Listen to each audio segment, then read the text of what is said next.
Les prévisions économiques comptent aussi parmi les victimes de la COVID-19.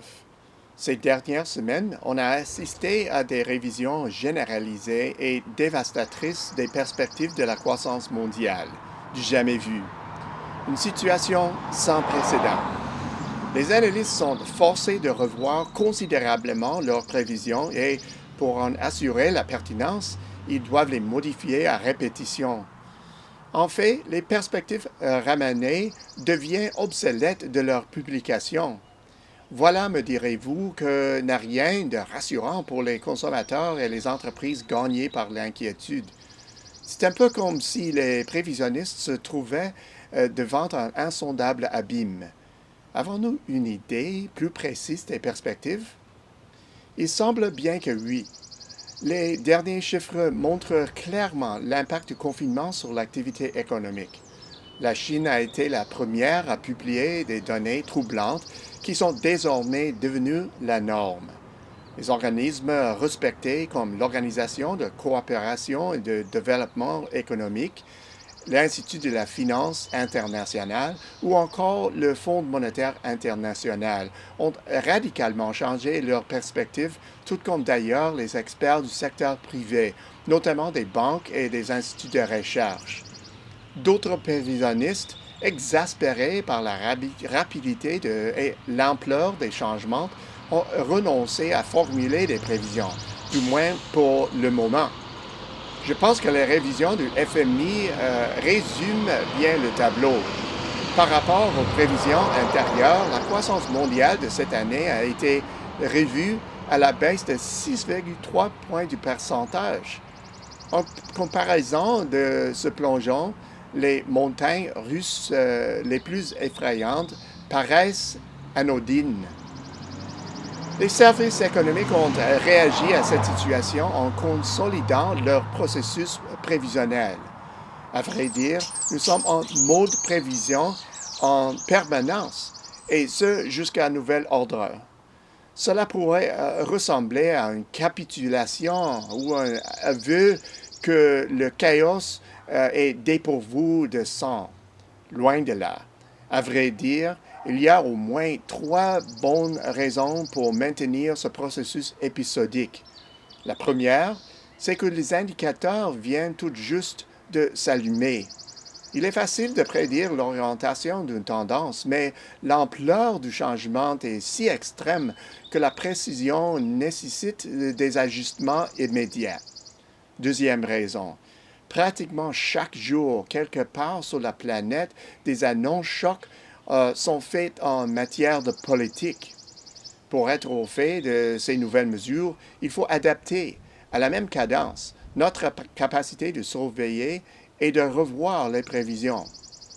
Enfin, troisième raison, le coronavirus nous amène en territoire inconnu et nous met dans l'expectative quotidienne d'une double annonce. L'aplatissement de la courbe d'infection et la mise en place de politiques de retour au travail. Définir avec précision des stratégies de sortie de crise et les conséquences économiques demandent une vigilance de tous les instants.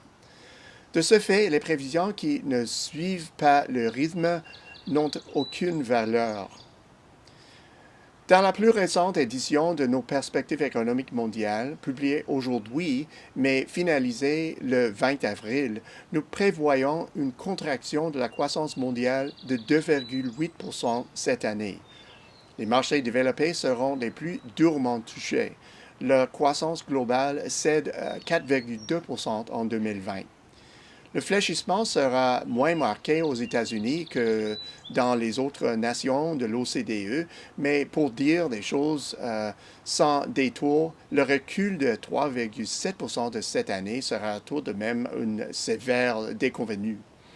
Le Royaume-Uni et la France seront plus éprouvés, leur croissance glissant respectivement de 6,5% et 5,7%.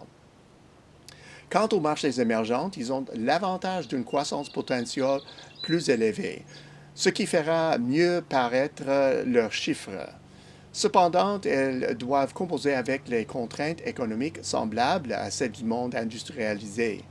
Ainsi, collectivement, la production chutera de 1,9% cette année, la Chine accusant un incroyable repli de 2,5% et d'autres économies resteront incrédules devant des chiffres qui étaient auparavant imaginables que dans les pires cauchemars. Le Canada ne sera pas épargné. En fait, nous sommes entrés dans la crise de la COVID-19 avec de piètres fondamentaux. Le taux d'épargne des consommateurs était bas et le ratio de la dette aux revenus avait atteint le sommet inédit de 180%. Ce contexte a aidé à financer la formation d'une bulle dans le secteur immobilier à l'échelle du pays. Par ailleurs, l'investissement et le commerce s'essoufflaient en raison de l'incertitude entourant les relations commerciales nord-américaines, le différend commercial entre les États-Unis et la Chine et le Brexit.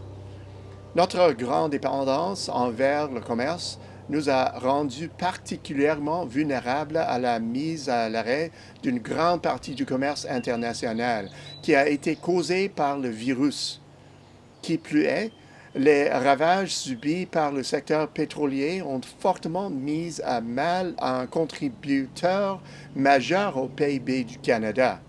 Pour ces raisons, nos perspectives de croissance pour le Canada en 2020 font état d'une contraction de 9,4%, soit bien supérieure à celle de ses homologues de l'OCDE. Les chiffres de l'emploi publiés jusqu'ici montrent une diminution notable de la production au premier trimestre et cette situation devrait empirer pendant la période d'avril à juin. Les imposants programmes de relance monétaire et budgétaire aideront à garder le cap jusqu'au retour de la croissance, mais les cours en berne des produits de base maintiendront notre taux de change face au billet vert dans la fourchette inférieure des 70 cents. Le retour au travail sera essentiel pour opérer un redémarrage de l'économie, ici ou ailleurs. À ce stade-ci, on peut s'attendre à ce que les chiffres soient nettement plus positifs. Cette amélioration, qui est attendue au cours de la seconde moitié de l'année, ne suffira pas à effacer la performance décevante de l'économie. Cela devrait se produire en 2021, avec un rebond de 6,2% de la production mondiale. C'est là un taux impressionnant, mais pour le réaliser, il reste beaucoup de chemin à parcourir. Au bout du compte, les épisodes comme ceux de la COVID-19 ne durent qu'un temps. L'espoir d'une fin de la crise et d'une relance de l'activité, voilà sur quoi nous devons nous concentrer. C'est comme si nous étions en temps de guerre.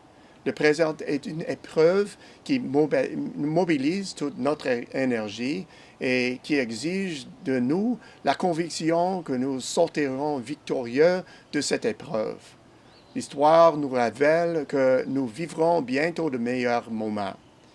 Entre-temps, portez-vous bien, restez en sécurité et persévérez. À la semaine prochaine, c'est Peter Hall.